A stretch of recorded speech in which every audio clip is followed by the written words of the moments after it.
Now, the Three Martini Lunch with Greg Corombos and Jim Geraghty. And welcome, everyone, to the Friday edition of the Three Martini Lunch. Along with Jim Geraghty of National Review, I'm Greg Corombos of Radio America. We're back to our usual format today, but that doesn't mean the content of some of these stories isn't pretty darn crazy across the board. It's good, bad, and crazy martinis for conservatives today.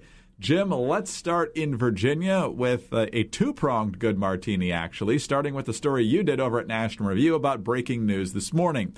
Virginia's ongoing scandals of racist yearbook photos and resignation demands are starting to have repercussions on the state's taxes and spending.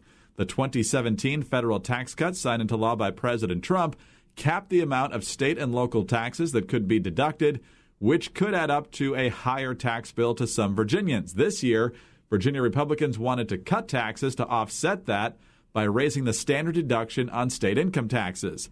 This morning, Democratic Governor Ralph Northam and Republicans in the state legislature announced they had worked out a deal on tax cuts. In addition to raising the deduction by 50% to $4,500 for individuals and $9,000 for couples, the deal also provides individual taxpayers a rebate of $110 and married couples a rebate of $220 to be delivered in October. That's 1 month before every incumbent state legislator seeks re-election.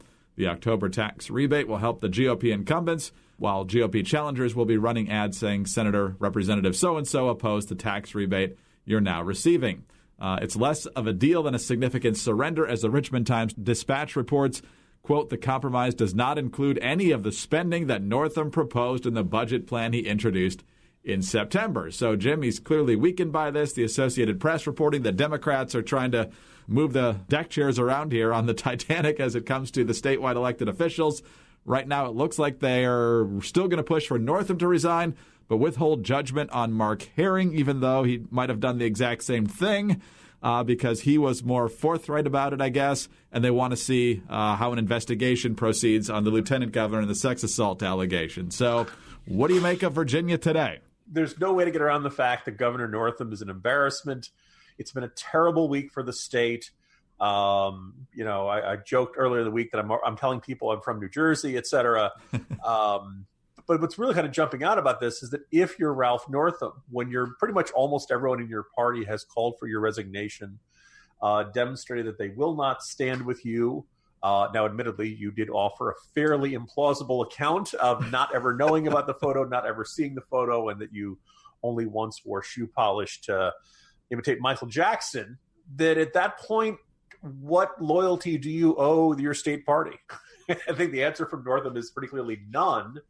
And there was a report in the Washington Post earlier this week that Northam was thinking about declaring himself an independent and separating himself from the Democratic Party.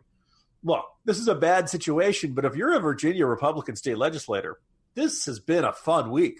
And it just seems to be getting better and better because Northam is now in a situation where, one, he's got no leverage.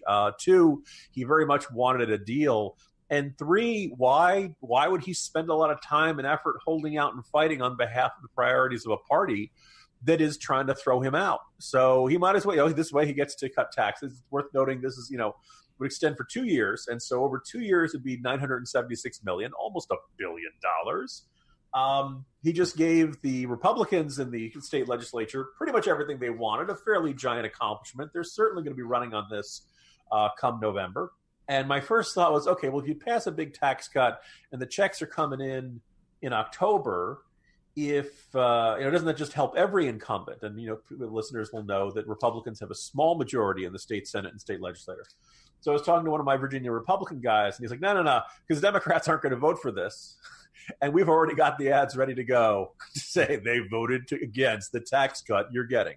So a little preview of what to expect in November. Does this mean Republicans will gain seats? I don't know. But I imagine if you're if you're trying in charge of the Virginia Democratic Party and you're trying to say, raise funds from African Americans or anyone else, you're probably looking at a much more difficult year than you expected because of everything that happened in the past week. I'm not happy to have a governor in blackface, but I'm glad that he's signing a big tax cut. So there you go. Yeah, it's worked out to the Republicans' advantage on this issue. I'm sure the Democrats might try to spin that some way. Look who's now cooperating with the scandalized governor of Virginia to help the rich. Now they really want him to resign. Yes, exactly. Right? Now he's really done something wrong. Never mind the blackface, never mind the implausible explanations that might be dishonest. He's cooperating with Republicans, and that's unforgivable. All right, let's move on to our bad martini now, Jim. And yesterday, we got a little bit of a glimpse of the latest incarnation of the Green New Deal. And suffice it to say, not too many people in the middle or the right were impressed at all. This thing looks like something that grade schoolers pretty much came up with. It talks about everyone having the right to a good-paying job and government-provided health care. My personal favorite was money for people who are unable or unwilling to work. They also want to abolish fossil fuels and make them unnecessary by the year 2030. And that means they think they can phase out air travel by 2030, and so rails will get us everywhere. I talked to one guy yesterday who said, I'm pretty sure the Hawaii delegation's not going to go for that aspect of it. Underwater high-speed rail, Greg. Yes. Which I think would be kind of cool. I just have no idea. My suspicion is that'd be, extraordinarily difficult engineering project. But at least that would make it cool. What do we make of this here? You point out in the Morning Jolt today that there's a growing number of versions of the Green New Deal. There's a lot of parts to this one which even folks on the left are not going to touch, but except for Kamala Harris, who has now endorsed it. So good luck to her if she ever gets the nomination and tries to tack back to the middle. But at the same time, though, the left, they're persistent over the years and over the decades. And so what we laugh at now, they might try to make more mainstream in a couple dozen years here. So what do you make of all this? Yeah, I mean, the first thing to recognize is this is brilliant marketing in that most Americans have good memories of the New Deal or what they feel like what they read in their history books is good. Now, if you read some other historians, they would very much make the argument of, no, it was not this resounding success. You can make a pretty strong case that it actually extended the Great Depression. A whole lot of the projects did not work, ended up being wastes of money, et cetera, et cetera. But most Americans, particularly those who survived the Depression, have good, happy memories of it and good, happy memories of FDR. And so, it's a good thing. And they're always proposing new versions of the New Deal, the newer deal, et cetera, Great Society, everything that followed on that. And, of course, everyone likes being green. Everyone likes those commercials that show deers in the woods and Smokey the Bear and, pretty landscapes and all that stuff. So you put them together, Green New Deal. Everybody should love it. That's in fact, up until recently, Greg, I was referring to that as that was my name for Adam Gase, the new head coach of the Jets. But so about 4 or 5 weeks ago, I decided to say, all right, what is the Green New Deal? And I decided to take a look at it, and I find it online. And listeners may remember, I found all kinds of nutty things in there, including cutting military spending by half, withdrawing all U.S. troops from overseas, because, hey, you wouldn't have any big carbon-emitting wars after that if we withdrew all our troops from everywhere. Replacing all of our 88% of our current energy sources. Nuclear power, they don't, this version didn't like that. Coal, natural gas, liquid natural gas, and oil. Doing so in about 11 years. Banning internal combustion engine cars, all your cars, unless you're driving an electric car right now, you can't keep it. What's more, quote, replacing non-essential individual means of transport with high quality and modern. Now, once they decide your individual means of transport, i.e. your car, or I suppose motorcycle, ATV, truck, anything like that, is non-essential, my suspicion, well, it's not essential, you're not allowed to use it anymore. So effectively banning private ownership of cars without the government's permission. So I write that. There are one or two folks say, Jim, that's not fair. That's not what Democrats are standing for. That's the Green Party's version of the Green New Deal. I was like, okay, well, what else is out there? So now we've got it. Now we've got this congressional text of a resolution. Now, it's worth noting this is a resolution, not a bill. And you like say, well, Jim, what's the difference? The resolution just says, hey, we should do this. The bill actually does this. So when the House says we pass a resolution expressing the sense of the House or the sense of the Senate, we ought to do X, Y, and Z, it doesn't mean X, Y, and Z are going to happen. It's a to-do list, right? It's a little reminder you write to yourself, kind of like it's a New Year's resolution. I should lose those 10 to 20 to 47 pounds, but I'm not going to. Or it's going to be a lot. Yeah, it's one thing to say you're going to do something. It's another thing to actually do it. Now, the resolution itself had fewer typos, I guess, but it was really generic, really vague. upgrading all existing buildings in the United States or replacing them. Every building in the United States. That's a big project. That's HGTV is going to be busy. Got to have lifetime, several lifetimes worth of programming.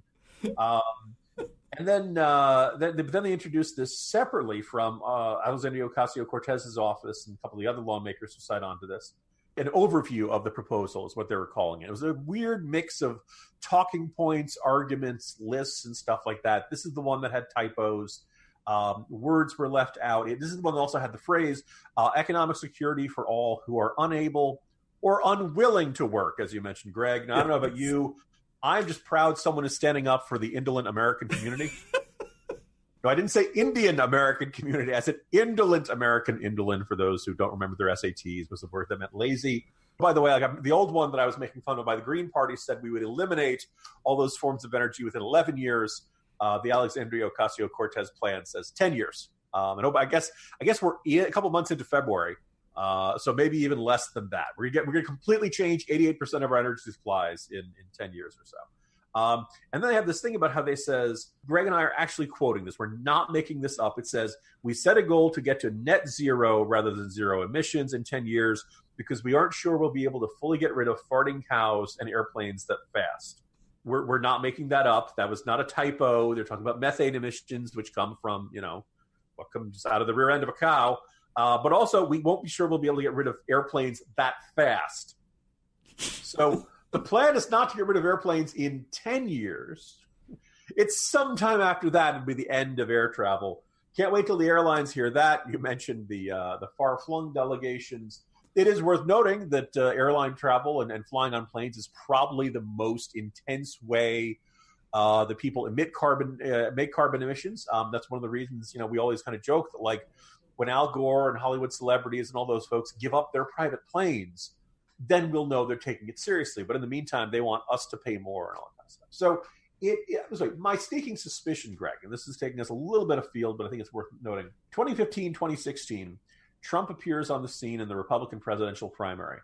And he's got he said a lot of stuff, controversial stuff and funny stuff and all kinds of stuff. But the general gist was, I can get you what you have not been able to get through government policies, and it'll be easy, right? We're going to build a wall, big, beautiful wall, 30 feet tall. They don't think it's going to work. The wall just got 10 feet taller, all that kind of stuff. And the Republican base loved it, right? Oh, we all like hearing, yes, we can achieve, that thing you've wanted for a really long time. I can get it for you. I can get it for you, and it's not even going to be hard. Of course we love that message, right? Now here comes Alexandria Ocasio-Cortez and this new left saying, we can enact everything that's been on the hard left's wish list for decades, and it'll be easy. It's the same phenomenon. That's why you're seeing Democratic presidential candidates saying, oh, yeah, I support the Green New Deal. Now, I'd love to see people get pushed on them and say, do you really want to upgrade every single building in America in 10 years? We'll see if they get those harder questions as the primary progresses. Wow. Yeah. Talked to Chris Horner from Competitive Enterprise Institute yesterday, who says the fascinating thing here is that at no point in this Green New Deal do they actually put forth a prediction of the impact that all of this government control would have on the climate. So as the editors of National Review point out today, it's nothing to do with the climate. It's about control. Oh, by the way, this might not work. That's the really fine print down there. All right, let's move on to our crazy martini now, Jim. And it's been a tough week for some Democrats running for Congress. We mentioned a couple days ago that Elizabeth Warren, having revealed that she did, in fact, identify as an American Indian for job opportunities and with the Texas bar, that would have been the crazy martini 2 days ago, but then the Mark Herring news broke out of Virginia. But let's talk about Tulsi Gabbard now. She's already lost a bunch of her campaign staffers, so that's not good. And then there was this a couple days ago, which we finally have time to get to today. New York Post. Democratic presidential hopeful Congresswoman Tulsi Gabbard has apparently gotten an endorsement she said she can do without from former KKK leader David Duke. The 68-year-old white supremacist and former GOP Louisiana state senator plastered a banner on his Twitter page prominently featuring a photograph of the Hawaiian lawmaker. Tulsi Gabbard for president, it blares, along with the tagline, finally, a candidate who will actually put America first rather than Israel first. It goes on to say Tulsi Gabbard is currently the only presidential candidate who doesn't want to send white children off to die for Israel. The former Grand Wizard tweeted his more than 50,000 followers along with a photograph of Gabbard meeting a U.S. service member and his child. But Gabbard wasted no time in lashing back at Duke and rejected his backing. Quote, I have strongly denounced David Duke's hateful views and his so-called support multiple times in the past and reject his support, she told the Post in a statement.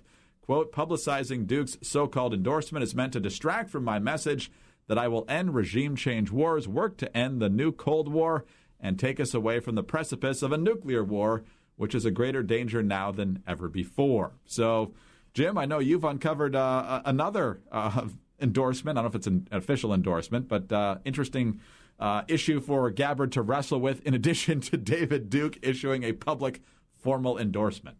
Yeah, I mean, let's observe, because this gets thrown at Republicans fairly regularly, and back in 2016 against Trump.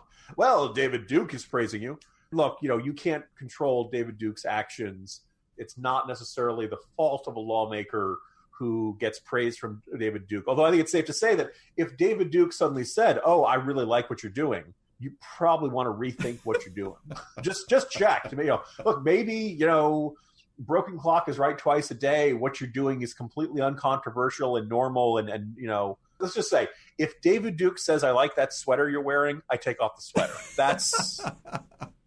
No, the other thing was Tulsi Gabbard, who you and I have praised in the past for her criticism of the Obama administration's policies and the way the VA and stuff. There were times, a broken clock can be right twice a day. There are times we've agreed with Tulsi Gabbard, but more and more oddities. And one of them that somebody called attention to earlier this week was on her Congress website. She's got, kind of a section of like what people are saying about Tulsi Gabbard. And there's nothing wrong with putting up, oh, people are praising me, Greg, I'm the last guy who's going to give somebody grief about being, self-promoting. But one of the things she touted was from Lyndon LaRouche's website. Now, for those of you not familiar, they set up stands here around D.C. You might be ringing a vague bell. They're the ones who show up at protests with signs that say the Queen of England is a CIA plant, and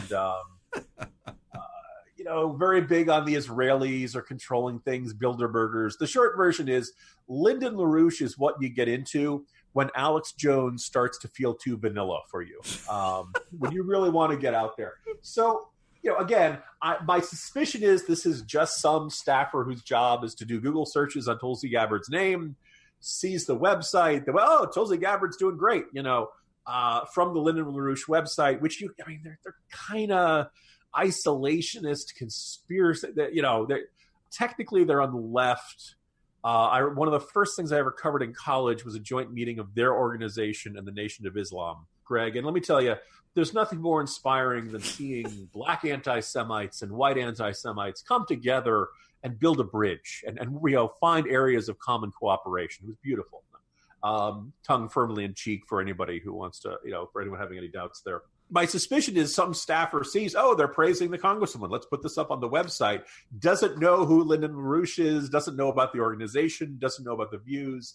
But it just kind of looks amateurish. And again, if you're attracting weird followers, now maybe somebody's going to look at my Twitter feed and say, Jim, are you really the one to be, pointing fingers about weird followers? But, it just seems like a very obvious mistake. And when you end up getting into this, obviously the defense of Assad, there's just certain foreign policy stances that are going to have you lining up with some folks who are really on the fringe. And if you're a member of Congress, you just got to be careful about it, that sort of thing. And, fairly easy mistake to avoid here. Yeah, not been the smoothest rollout for Gabbard, to say the least. And so we'll see. It's been an interesting conglomeration of rollouts between her and Elizabeth Warren. We talked yesterday about Klobuchar. We got Spartacus in the race now. We got quite a collection of people trying to defeat President Trump next year. And as to observe, if you're on the right, like you and I are, and I assume most of our listeners, but if you're not on the right, thank you for listening. This is the most wonderful time of year. This is Christmas, because Democrats are going to shiv the heck out of each other over the next couple of months, dropping opposition research, leaking against each other, attacking each other.